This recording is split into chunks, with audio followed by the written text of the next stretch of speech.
വരുന്ന 2026 നിയമസഭാ തെരഞ്ഞെടുപ്പ് കേരളത്തിൽ വളരെയധികം നിർണായക ഘട്ടത്തിലോട്ട് നീങ്ങുമെന്ന കാര്യത്തിൽ യാതൊരു സംശയവുമില്ല. തെരഞ്ഞെടുപ്പ് അടുത്ത് വരുന്ന സമയത്ത് തന്നെ LDFനായാലും UDFനായാലും BJPക്കായാലും ഒരുപോലെ വളരെ തന്ത്രപരമായിട്ടുള്ള നീക്കങ്ങൾ നടത്തേണ്ട ഒരു അവസ്ഥയാണ് ഇപ്പോൾ കേരളത്തിൽ ഉള്ളത്. അത്രത്തോളം മാറി മറിയുന്ന ഒരു തെരഞ്ഞെടുപ്പായിട്ട് ഈ വരുന്ന 2026 തെരഞ്ഞെടുപ്പ് മാറുമെന്ന കാര്യത്തിൽ ഒരു സംശയവുമില്ല. ഇതിൽ ഏറ്റവും ക്രൂഷ്യലായിട്ട് കാണേണ്ട ഒരു കാര്യം, ഏറ്റവും കൂടുതൽ എടുത്തു പറയേണ്ട ഒരു കാര്യം എന്ന് പറയുന്നത്, ഇതിൽ BJP ഇത്തവണ അക്കൗണ്ട് തുറക്കുമോ, അതോടൊപ്പം തന്നെ BJPക്ക് എത്ര സീറ്റുകൾ ലഭിക്കും, അതോടൊപ്പം തന്നെ BJPക്ക് എവിടെയെല്ലാമാണ് സാധ്യതകൾ കൂടുതൽ, അതുപോലെ തന്നെയാണ് BJP ജയമുറപ്പിക്കുന്ന സീറ്റുകൾ നിലവിലുണ്ടോ എന്ന വളരെ വലിയ ചോദ്യങ്ങളൊക്കെ തന്നെ രാഷ്ട്രീയ വിശകലനങ്ങളും അതുപോലെ തന്നെ പലതരത്തിലുമുള്ള സർവേകളും ഒക്കെ തന്നെ വരുന്ന ഒരു സാഹചര്യം തന്നെയാണ് ഇപ്പോഴത്തേതെന്ന് പറയുന്നത്. അതിൽ തന്നെ എടുത്തു പറയേണ്ട ഒരു കാര്യമെന്ന് പറയുന്നത്, BJPക്ക് നിലവിൽ കേരളത്തിൽ അക്കൗണ്ട് തുറക്കാനായിട്ട് എല്ലാവിധ സാധ്യതകളും വളരെ വലിയ തോതിൽ തന്നെ ഉണ്ട് എന്നുള്ളതാണ് ഒരു യാഥാർത്ഥ്യം എന്ന് പറയുന്നത്. പ്രത്യേകിച്ച് BJP ഇപ്പോൾ ഒരു വലിയ അഴിച്ചുപണി ഇപ്പോൾ കേരളത്തിൽ നടത്തിയിരിക്കുകയാണ്. അതായത് സുരേന്ദ്രൻ അധ്യക്ഷ മാറിക്കൊണ്ട് രാജീവ് ചന്ദ്രശേഖർ ഇനിയിപ്പോൾ നിയമസഭാ തെരഞ്ഞെടുപ്പ് നടക്കാനായിട്ട് ഒരു വർഷം മാത്രം ബാക്കി നിൽക്കെ BJPക്കുള്ളിൽ വലിയ അഴിച്ചുപണി നടത്തിക്കൊണ്ട് തന്നെ രാജീവ് ചന്ദ്രശേഖർ ആ അധ്യക്ഷ സ്ഥാനത്തേക്ക് വന്നിരിക്കുകയാണ്. രാജീവ് ചന്ദ്രശേഖറിനെ പോലൊരു വ്യക്തി എന്താണ് പ്ലാൻ ചെയ്യുന്നത്, അല്ലെങ്കിൽ എന്താണ് BJPക്ക് ഒരു മേൽക്കൈ രാജീവ് ചന്ദ്രശേഖറിലൂടെ ഉണ്ടാകാൻ പോകുന്നത് എന്നുള്ളത് കാത്തിരുന്ന് കാണേണ്ട ഒരു കാര്യം തന്നെയാണെന്ന കാര്യത്തിൽ സംശയമില്ല. രാജീവ് ചന്ദ്രശേഖർ തീർച്ചയായിട്ടും പലതരത്തിലുമുള്ള തന്ത്രങ്ങൾ പയറ്റാനായിട്ടുള്ള സാധ്യതകളുണ്ട് എന്നുള്ളത് യാഥാർത്ഥ്യം തന്നെയാണ്. അതുപോലെ തന്നെ കഴിവുള്ള ഒരു വ്യക്തി തന്നെയാണ് രാജീവ് ചന്ദ്രശേഖർ എന്ന കാര്യത്തിൽ സംശയമില്ല. ഇതിൽ എടുത്തു പറയേണ്ട ഒരു കാര്യം എന്ന് പറയുന്നത്, BJP നേടുന്ന സീറ്റുകൾ തന്നെയാണ്. 2026 നിലവിൽ സുരേന്ദ്രൻ ഇറങ്ങിയതിൽ പിന്നാലെ ഇനി വരാൻ പോകുന്ന മാറ്റങ്ങളൊക്കെ ഹൈലൈറ്റായിട്ട് കാണേണ്ട കാര്യം തന്നെയാണ്. ഏത് തരത്തിലുള്ള തന്ത്രങ്ങളായിരിക്കും രാജീവ് ചന്ദ്രശേഖർ മെനയുക, അതോടൊപ്പം തന്നെ BJPയുടെ നീക്കങ്ങൾ, അത് ഇപ്പോഴേ അത് എടുത്ത് കാണാൻ സാധിക്കുന്ന ഒരു കാര്യം തന്നെ. രാജീവ് ചന്ദ്രശേഖർ വളരെ പ്ലാനിങ്ങോടുകൂടി തന്നെയാണ് മുന്നോട്ട് പോകുന്നത് എന്ന കാര്യത്തിൽ സംശയമില്ല. എന്തായാലും നിയമസഭാ തെരഞ്ഞെടുപ്പിൽ BJPക്ക് അക്കൗണ്ട് തുറക്കാൻ സാധ്യമാകുന്ന തരത്തിലുള്ള, അക്കൗണ്ട് തുറക്കാനെന്ന് മാത്രമല്ല സീറ്റുകളുടെ എണ്ണത്തിൽ വർധനവ് വരുത്താനായിട്ടുള്ള ഒരു സാധ്യതയിലേക്ക് തന്നെയാണ് കാര്യങ്ങളുടെ ഒരു പോക്കെന്ന് പറയുന്നത്. ഇതിലെടുത്ത് പറയാനായിട്ടുള്ള ഒരു കാര്യമെന്ന് പറയുന്നത്, BJPക്ക് ഏറ്റവും കൂടുതൽ ജയസാധ്യതയുള്ള, അല്ലെങ്കിൽ ജയിക്കാനായിട്ട് ഒരു 90%-ലേറെയും ഉറപ്പുള്ള സീറ്റുകൾ എന്ന് പറയുന്ന ഒരു രീതിയിലോട്ട് നമുക്ക് കാര്യത്തിൻ്റെ ഒരു വിശകലനത്തിലേക്ക് കടക്കാം. അതിൽ ഏറ്റവും എടുത്തു പറയാനുള്ള ഒരു സ്ഥലമാണ്, അതിൽ ഏറ്റവും എടുത്തു പറയാനായിട്ടുള്ള ഒരു സ്ഥലമെന്ന് പറയുന്നത് നിയമം തന്നെയാണ്. BJPക്ക് ഏറ്റവും വിജയസാധ്യത നിലനിൽക്കുന്ന ഒരു സ്ഥലം തന്നെയാണ് നിയമം എന്ന് പറയുന്നത്. നിയമം BJPക്ക് വിജയിക്കാൻ സാധിക്കുന്ന തരത്തിലോട്ട് തന്നെയാണ് കാര്യങ്ങളുടെ പോക്ക് 2026. അതായത് നമുക്ക് കണക്കുകൾ പരിശോധിക്കാം.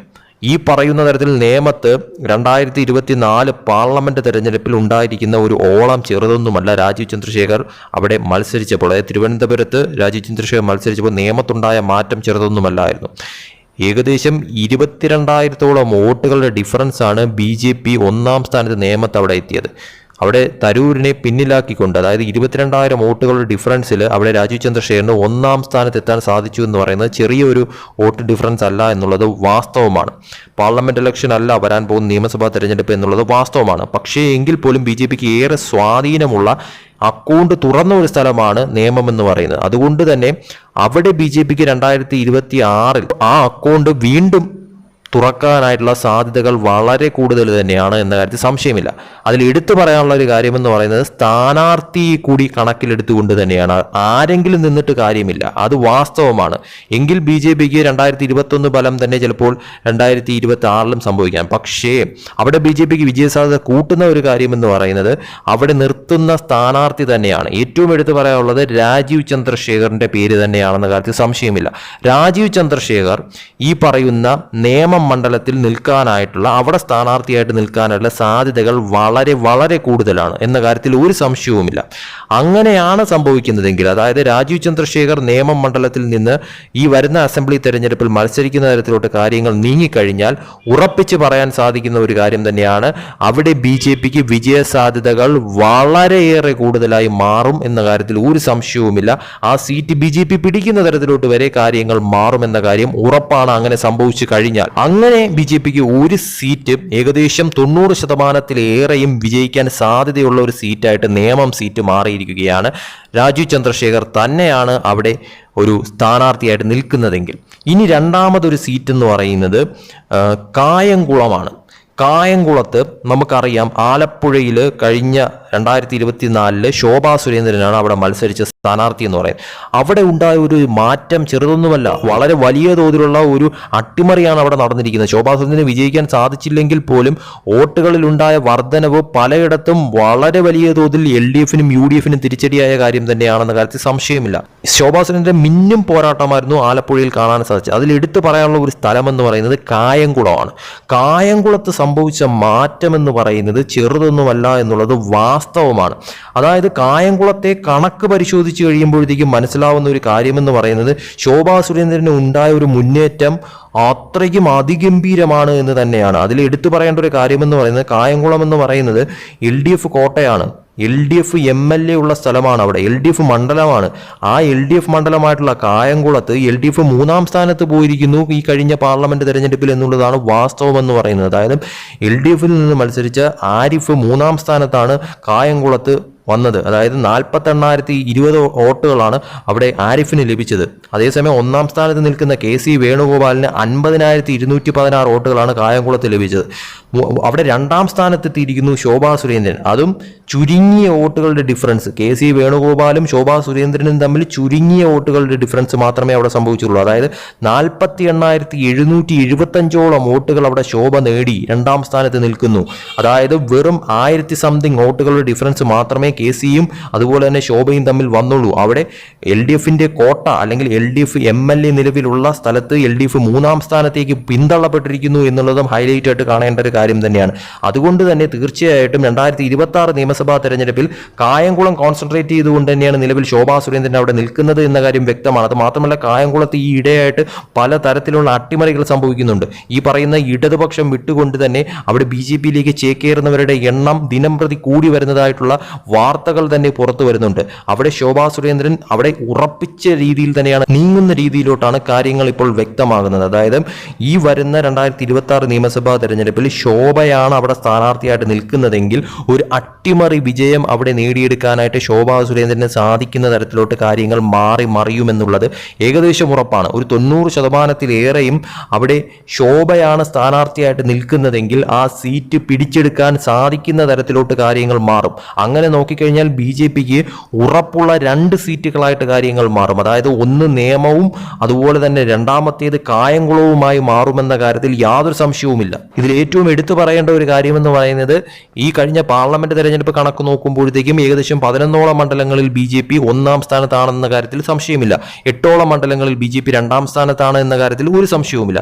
അതുകൊണ്ട് തന്നെ ഈ മണ്ഡലത്തിലൊക്കെ തന്നെ ഏകദേശം ഒരു 5 സീറ്റെങ്കിലും കുറഞ്ഞത് പിടിക്കുന്ന തരത്തിലോട്ട് സ്ഥാനാർത്ഥികളെ വളരെ നിർണായകമായിട്ട് തന്നെ വളരെ പെർഫെക്റ്റ് ആയിട്ട് തന്നെ ആ സ്ഥാനാർത്ഥികളെ അവിടെ നിർത്താൻ സാധിച്ചു കഴിഞ്ഞാൽ BJPക്ക് ഈ സീറ്റുകളിൽ പലതും പിടിച്ചെടുക്കാൻ പറ്റുന്ന തരത്തിലോട്ട് കാര്യങ്ങൾ മാറി മറിഞ്ഞേക്കാം. അതിൽ ഏറ്റവും എടുത്തു പറയാനുള്ള 2 സീറ്റുകൾ തന്നെയാണ്. ഒന്ന് നേമവും അതോടൊപ്പം തന്നെ കായംകുളവും. ഈ പറയുന്ന 2 സ്ഥാനാർത്ഥികൾ, ഒന്ന് രാജീവ് ചന്ദ്രശേഖറും അതുപോലെ തന്നെ ശോഭാ സുരേന്ദ്രനും, ഈ 2 സ്ഥലങ്ങളിലും നിൽക്കുന്ന തരത്തിലോട്ട് കാര്യങ്ങൾ മാറിക്കഴിഞ്ഞാൽ ഈ 2 സ്ഥലങ്ങളും ഏകദേശം ഉറപ്പിക്കുന്ന തരത്തിലോട്ട് തന്നെ കാര്യങ്ങൾ മാറുമെന്നുള്ള കാര്യം ഉറപ്പാണ്. ഇത് രണ്ടും നിലവിൽ LDF സീറ്റുകളാണ് എന്ന കാര്യത്തിൽ സംശയമില്ല. അങ്ങനെ സംഭവിച്ചു കഴിഞ്ഞാൽ LDFന് ഒരു തിരിച്ചടിയായി മാറുന്ന തരത്തിലോട്ട് ഈ 2 സീറ്റുകളും മാറുമെന്നുള്ളതും നിസ്സംശയം പറയാൻ സാധിക്കുന്ന ഒരു കാര്യം തന്നെയാണ്. എന്തായാലും വരുന്ന 2026 തെരഞ്ഞെടുപ്പിൽ BJP ഒരു പുതിയ തന്ത്രം തന്നെയാണ് പയറ്റാൻ പോകുന്നത് എന്ന കാര്യത്തിൽ സംശയമില്ല. അതിൽ തന്നെ പുതിയൊരു ടീമാണ് ഇപ്പോൾ രൂപീകരിക്കപ്പെട്ടിരിക്കുന്നത്. അതായത് ഈ പറയുന്ന തരത്തിൽ രാജീവ് ചന്ദ്രശേഖർ നയിക്കുന്ന BJP ടീമാണ് ഇപ്പോൾ കേരളത്തിൽ നിലനിൽക്കുന്നത്. ഈ ടീമിന് എന്ത് സാധ്യമാക്കാൻ സാധിക്കും 2026 നിയമസഭാ തെരഞ്ഞെടുപ്പിൽ എന്നുള്ളത് ഹൈലൈറ്റ് ആയിട്ട് കാണേണ്ട കാര്യം തന്നെയാണ്. അതോടൊപ്പം തന്നെ ക്രൈസ്തവ പിന്തുണ BJPയിലേക്ക് കൂടി വരുന്നു എന്നുള്ളതും LDFനെയും UDFനെയും സംബന്ധിച്ചിടത്തോളം വളരെ ഭയപ്പെടുത്തുന്ന ഒരു കാര്യം തന്നെയാണ് എന്നുള്ള കാര്യത്തിൽ ഒരു സംശയവുമില്ല. അതുകൊണ്ട് തന്നെ ക്രൈസ്തവരുടെ വോട്ടുകൾ ഈ പറയുന്ന സ്ഥലങ്ങളിലൊക്കെ തന്നെ BJPക്ക് സ്വാധീനമേറിയ സ്ഥലങ്ങളിലൊക്കെ തന്നെ ക്രൈസ്തവരുടെ വോട്ടുകൾ അധികമുള്ള സ്ഥലങ്ങളിലൊക്കെ തന്നെ ക്രൈസ്തവ വോട്ടുകൾ BJPയിലേക്ക് എത്രത്തോളം എത്തുമെന്നുള്ളത് ശരിക്കും വളരെ ഞെട്ടിക്കുന്ന ഒരു കാര്യം തന്നെയാണ്. അത് തീർച്ചയായിട്ടും BJPക്ക് ഗുണകരമായി മാറുന്ന ഒരു തരത്തിലേക്ക് കാര്യങ്ങൾ എത്താനായിട്ടാണ് സാധ്യത കൂടുതലും നിലവിലത്തെ സാഹചര്യത്തിൽ. അതുകൊണ്ട് തന്നെ അത് LDFനും UDFനെ സംബന്ധിച്ചു, പ്രത്യേകിച്ച് UDFനെ സംബന്ധിച്ചിടത്തോളം അത് തിരിച്ചടിയായി മാറുന്ന ഒരു കാര്യം തന്നെയാണെന്ന കാര്യത്തിൽ സംശയമില്ല. എന്തായാലും 2026 തെരഞ്ഞെടുപ്പ് തീർച്ചയായിട്ടും അതിനിർണായകം തന്നെയാണ്. BJP സംബന്ധിച്ചിടത്തോളം നിലവിലത്തെ സാഹചര്യത്തിൽ ഒരു നേട്ടമുണ്ടാക്കാൻ സാധിക്കുന്ന സീറ്റുകളുടെ കാര്യത്തിൽ പോലും ഉറപ്പ് പറയാൻ പറ്റുന്ന തരത്തിലോട്ട് കാര്യങ്ങൾ മാറുന്നു. അതോടൊപ്പം തന്നെ സീറ്റുകളുടെ എണ്ണത്തിൽ ഒരു വർധനവ് വരുത്താനായിട്ടും BJP വിചാരിച്ചു കഴിഞ്ഞാൽ സ്ഥാനാർത്ഥികളെ നിർത്തുന്ന കാര്യത്തിൽ വളരെ പെർഫെക്റ്റ് ആയിട്ടുള്ള ഒരു ഡിസിഷൻ BJPക്ക് നിലവിലെടുക്കാൻ സാധിച്ചു കഴിഞ്ഞാൽ അത് സാധ്യമാകുമെന്ന കാര്യം ഉറപ്പാണ്.